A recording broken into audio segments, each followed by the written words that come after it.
বাদশাহ ফাহাদ কোরআন মুদ্রণ কমপ্লেক্স থেকে প্রকাশিত কোরআনুল করিমের লেখক কে? ক. Professor doctor Mujibur Rahman. খ.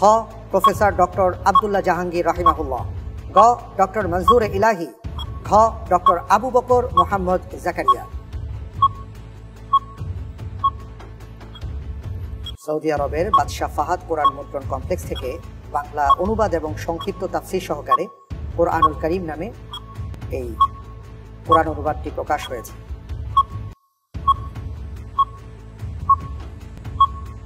জি, আলহামদুলিল্লাহ। ডক্টর আবু বকর মোহাম্মদ জাকারিয়া। লক করে দেব। লক করে দেয়া হোক ঘ. ডক্টর আবু বকর মোহাম্মদ জাকারিয়া।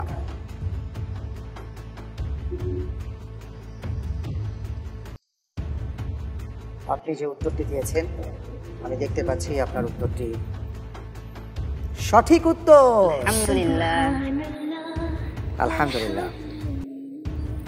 ঈদের দিন দেখা হলে সাহাবীগণ কি বলে একে অপরকে বিশেষ অভিবাদন জানাতেন? ক. ঈদুন সাঈদ। খ. ঈদ মোবারক। গ. তাকাব্বালাল্লাহু মিন্না ওয়া মিনকুম। ঘ. কুল্লু আম ওয়া আনতুম বিখাইর। যে আমরা সময় নষ্ট না করি ইফতারের সময়, তাই তাড়াতাড়ি উত্তর দিয়ে দিই আমি। উত্তর হবে গ. তাকাব্বালাল্লাহু মিন্না ওয়া মিনকুম। আমিও সময় নষ্ট না করি, লক করে দিচ্ছি গ। এবং আপনি যে উত্তরটি দিয়েছেন উত্তরটি সঠিক হয়েছে।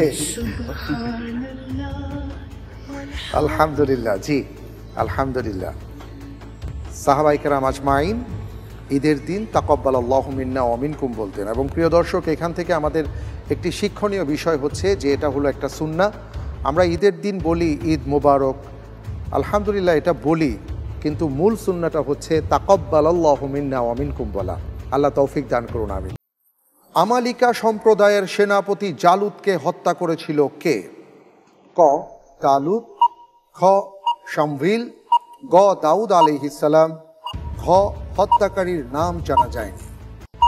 জি, তালুত একটা ঘোড়ার উপর একটা বসেছিল, তখন শরীরে বর্ম পরা ছিল, যার কারণে তাকে আঘাত করা যাচ্ছিল না। তখন আমাদের দাউদ আলাইহিস সালাম উনি বিচক্ষণ ছিলেন পাথর নিক্ষেপ করাতে। পাথর নিক্ষেপ করে ওর চোখে পাথর লাগে, তারপরে ও মারা যায়। তাই উত্তর নিচ্ছি গ. দাউদ আলাইহিস সালাম। লক করে দেওয়া হোক গ. দাউদ আলাইহিস সালাম।